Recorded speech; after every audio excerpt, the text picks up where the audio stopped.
All right, and we're back for another video. I'm Mark. He's Gordon. We do these videos because we care and we want people to be informed with what's going on in the world. Now, tell us about these climate change or climate lockdowns that they want to start. Well, I don't know. I have not seen anyone formally proposing this idea of a climate lockdown.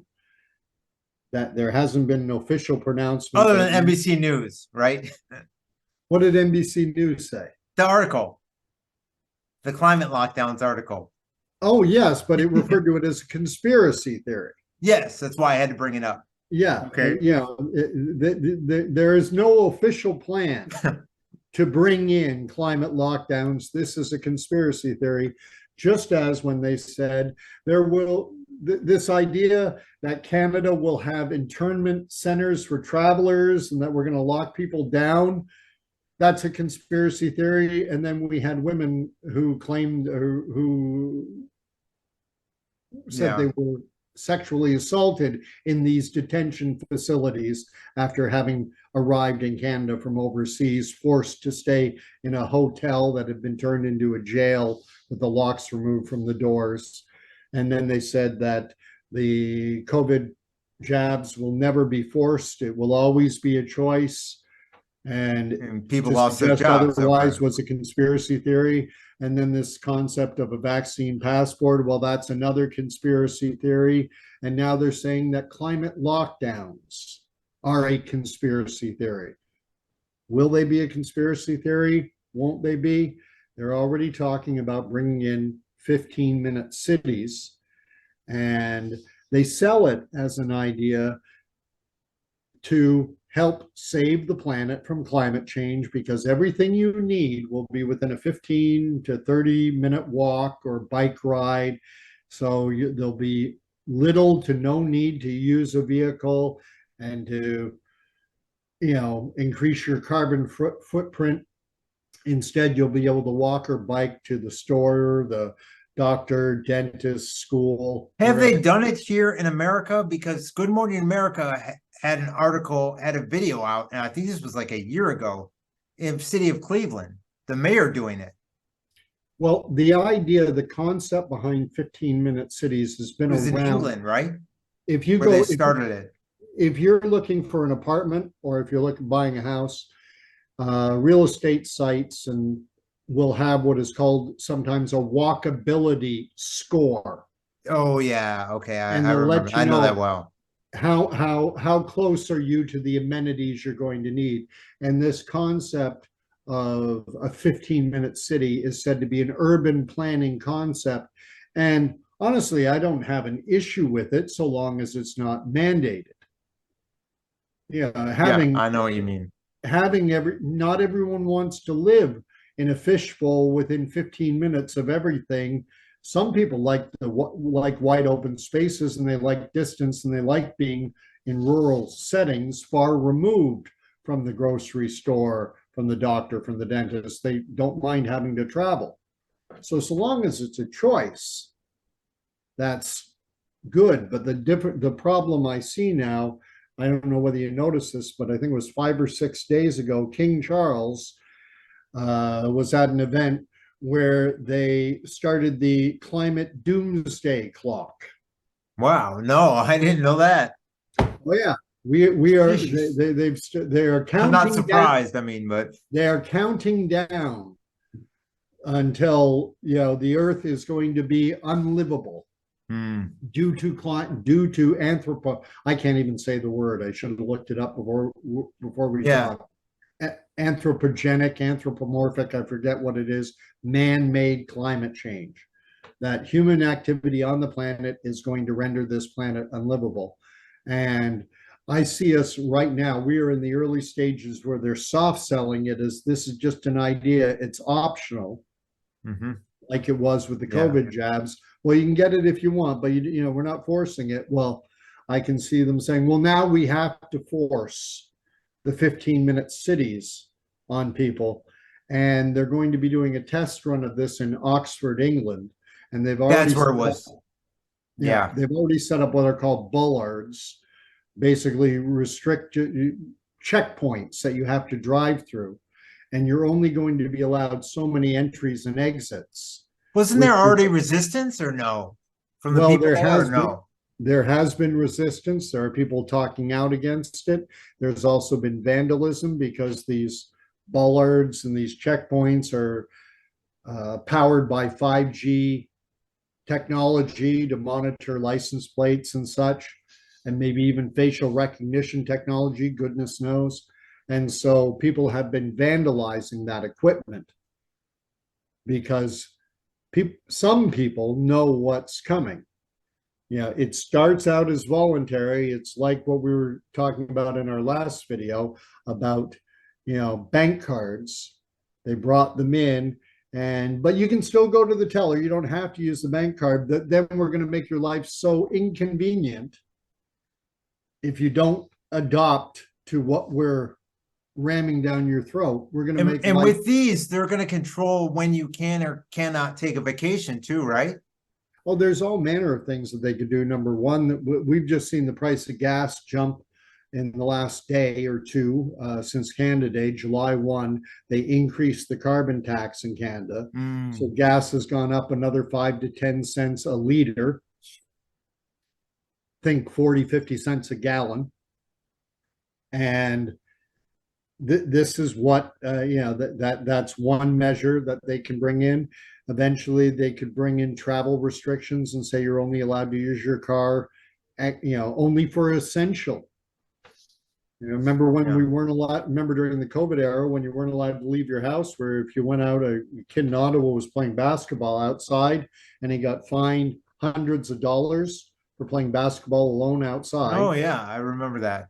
Well, we've been conditioned now. They could say, well, you're not allowed to leave your house except for essential reasons.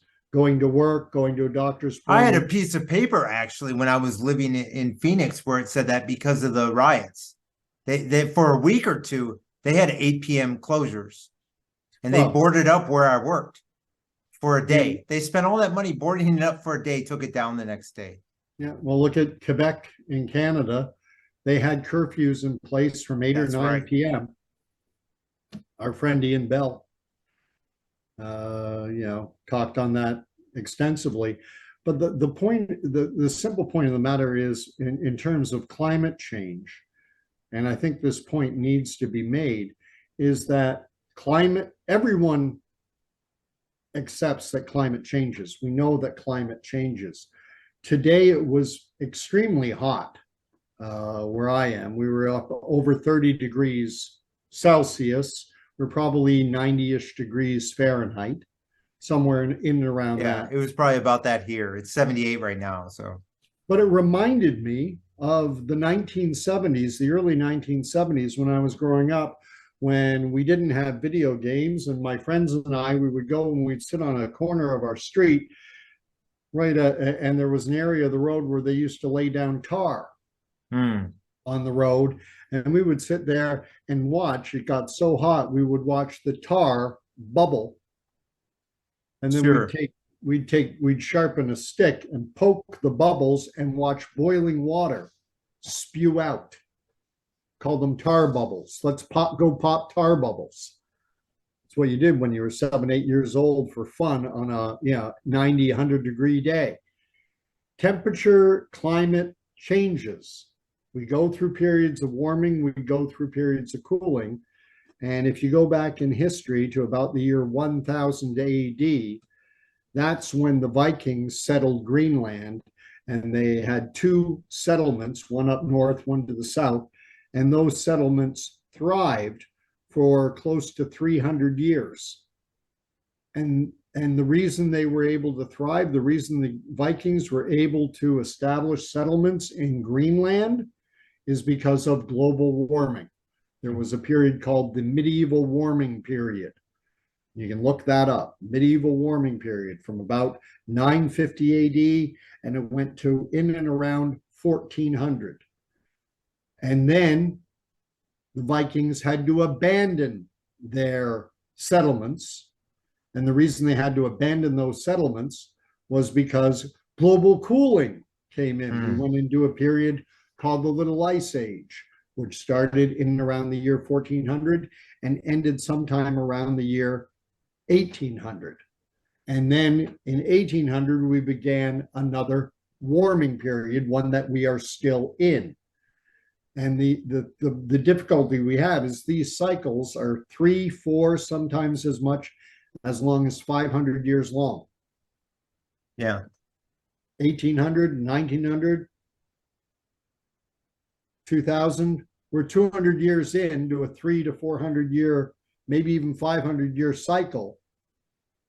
And then we'll go into a cooling phase and a warming phase and a cooling phase and warming phase. And this is normal. This is natural. This happens. And the biggest issue I have with the climatologists is they're not using science. They're using computer modeled simulations in an effort to predict what might happen in the future. I see. Yeah. So they're not going to know.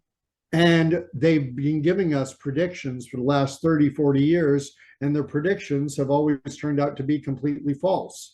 The polar ice caps are already supposed to have melted by now. Good point. So they're still there. In 2000, there were climatologists, experts saying that in a few short years, children will not know what snow is. And this past winter, there were kids in Galveston, Texas, who were building snowmen and going tobogganing in Texas. Good point. Yeah. So climate is going to change.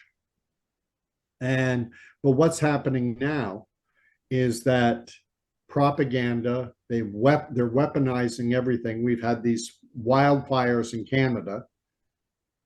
Why are we having wildfires in Canada? Are they worse now than they've ever been before?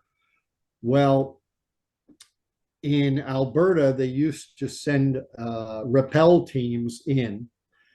And when a fire started in a very remote location, not accessible by road or by a landing strip, they would send a helicopter in with a rappel team, and they would go and attack the fire early so that they could suppress it before it blew out of control. They did the same thing in Nova Scotia.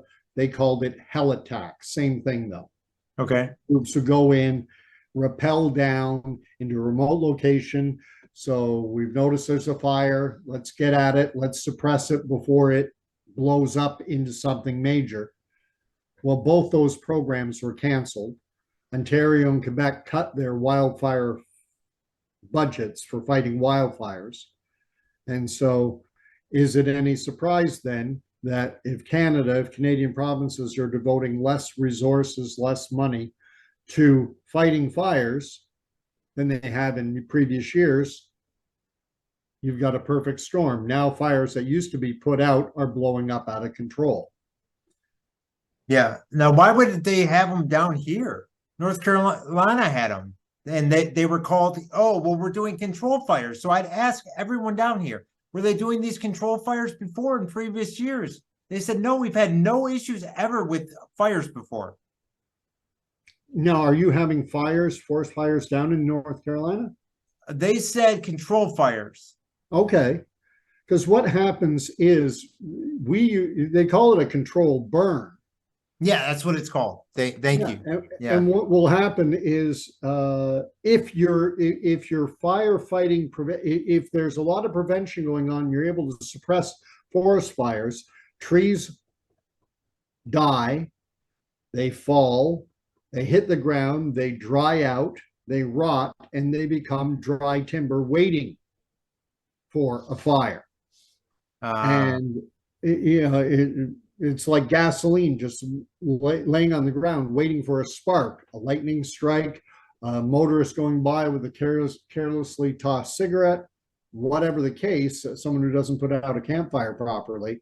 And so what they will do is they will go into an area, cordon it off, and do a controlled burn to get rid of that so-called dead wood. Okay. And, but have it in a controlled fashion where there are fire breaks so that the fire doesn't spread and get out of control. Whereas, Okay. Yeah, this was a control burn, but it got out of control. Well, that's what the media says. okay. Well, the thing that got me was that Canada has more forest land than the United States. Not a massive amount more, but Russia has the world's largest woodland area. And we don't hear anything about forest fires causing all kinds of environmental smoke hazards in Russia. No. Australia has massive amounts of forest land, and we don't hear anything about forest fires in Australia blowing up out of control to the extent where the air that's being breathed by tens of millions of people is impacted. Why is it only in Canada that this seems to be happening? But it seems US too, but they're blaming Canada, right? Explain that. Oh, I have. Or is that unexplainable? Because I saw a post that you had that was right on point. You said in the most latest round of fires, I hate to say that, you had said, why is it not as bad where I live, where I'm closer than Chicago? Yes, and that's something I didn't understand at all, because in Ontario, I live in Ontario. I'm 2 hours or so east of Toronto, 4 hours or so west of Montreal. Okay. It's called the Golden Horseshoe, which runs basically from Windsor to Quebec City. I'm pretty much dead in the middle of this Golden Horseshoe. And I'm in close proximity to where the forest fires are. They're in northern Ontario and Quebec. And if you draw, to get to Chicago, you got to go through me. And yet Chicago has the worst air quality in the world. Detroit has horrible air quality. Milwaukee. Well, how is it avoiding me? I was wondering. How come the air around here isn't bad? Did it say that the Upper Peninsula was bad in Michigan or no? All I heard was Detroit. I heard West Michigan. My family in West Michigan was affected by it. They couldn't even go out last week. In Grand Rapids area. Yeah. Wow.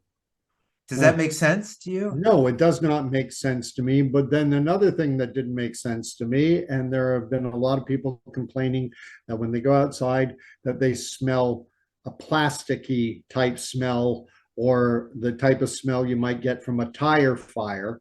Yeah.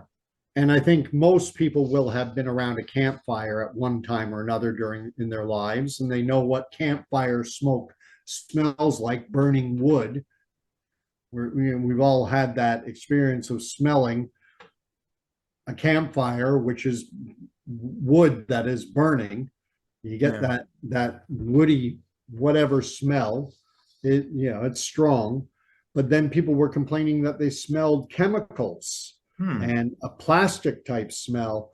And then I was reading, and you can check into this, it's been widely reported, they were saying that a chemical reaction is taking place between the wood particulates in the air and the ultraviolet radiation from the sun, and it's turning these wood particulates, this ash, and is turning them into formaldehyde and benzene. And I asked myself, when have we ever heard of a forest fire resulting in a chemical reaction with the ash residue in the atmosphere being turned into formaldehyde and benzene? Nothing like that. And giving off a smell like a chemical. So, but climate change, I think, is going to, I'm expecting that before this summer ends, that we could very well see the World Health Organization declare a global health emergency due to climate change. Do you think they tried to do this before with these because of these fires? Because when I lived in LA, I lived in Glendale and I worked in Burbank. So Burbank has the hills. So I was an overnight manager, and I worked, and I could walk out and see the fires burning in Burbank in the hills. I could see them burning. Do you think they tried to do this before? Or do you think this was just, declare a climate emergency or no? Well, they never declared a climate emergency before. You might, a city might declare a disaster area or a state of emergency. The president may come in and declare because of because of forest fires, might declare a state of emergency. And what that typically does, a state of emergency, in terms of a US state, it'll open up federal coffers. It'll give the governor and officials access to FEMA and to basically what it does is it opens up bank accounts and it gives them access to capital to hire experts, hire firefighters, hire whatever's needed, rescue workers, whatever. So you don't have to worry about things. What I'm talking about coming down the pipe now is if the World Health Organization were to declare climate change a global health emergency, sure, then they've reworked their 2005 international health regulations. They've just been updated in the last few months, actually in the last few weeks.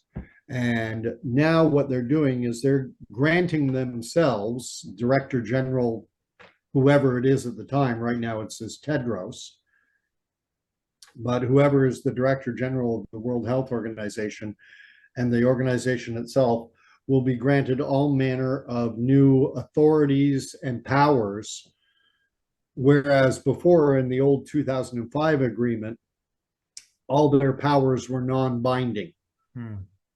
When they declared COVID an international health emergency of international concern and a pandemic, they started making recommendations, but countries were not required to follow those. No, yeah, they were not mandated. Those were non-binding recommendations. But this is going to be different, is what you're saying. Now it's going to be binding. And so if the World Health Organization says that because climate change is having such a severe impact on global health, that we are mandating that all non-essential travel be halted to reduce people's carbon footprints, then it's binding mandate. You'll remember that during COVID, Sweden famously tapped out. They said, well, you want us to close all our bars and restaurants? We're not doing that. You want us to close all the schools? We're going to keep the elementary schools open. Thank you, no. And they basically pushed back against the World Health Organization. Now, signatory nations, Sweden is one. They have a new president now who's on board. And any signatory nation will be bound to follow World Health Organization, WHO mandates. Okay. So, going back of our last video, the surveillance state, cashless society, as we mentioned before, where every transaction is monitored down to the digital penny. And now, if we talk about a climate style lockdown where they mandate that all non-essential travel, how do they tell whether you're traveling or not? Surveillance. They'll have to, the checkpoints, talk about your hand paying for something with your hand. Well, now we may be digitally tracked wherever we go. Everyone's got their cell phone in their pocket with their GPS monitoring their every move. What are you doing outside? You're not at work. You're not, we've got to save the planet. Yeah. Or Mark, what are you doing down in Myrtle Beach when you should be at home in, Carolina, North Carolina? Yeah. Welcome to the brave new world. So how does somebody stand against it? That's the question, right? Or is it just inevitable? It's coming. It's coming. Okay. And it will be defeated, but no power of this world is going to defeat this agenda. And I know this is not a faith-based podcast, but no, Christ, this I know you're perfectly fine. Christ is the answer. Okay. This is not this is spiritual warfare that is going on. The prince of this world wants to enslave, wants to monitor your every move. And if you think that Donald Trump or DeSantis or Elon Musk or JFK Jr. or RFK Jr. RFK Jr., sorry, Robert Kennedy Jr., or in Canada, Pierre Poilievre, or some governor, you name it. Yeah. Or Robert Malone or Peter McCulloch or goodness knows who else.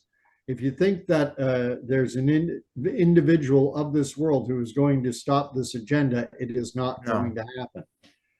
Yeah.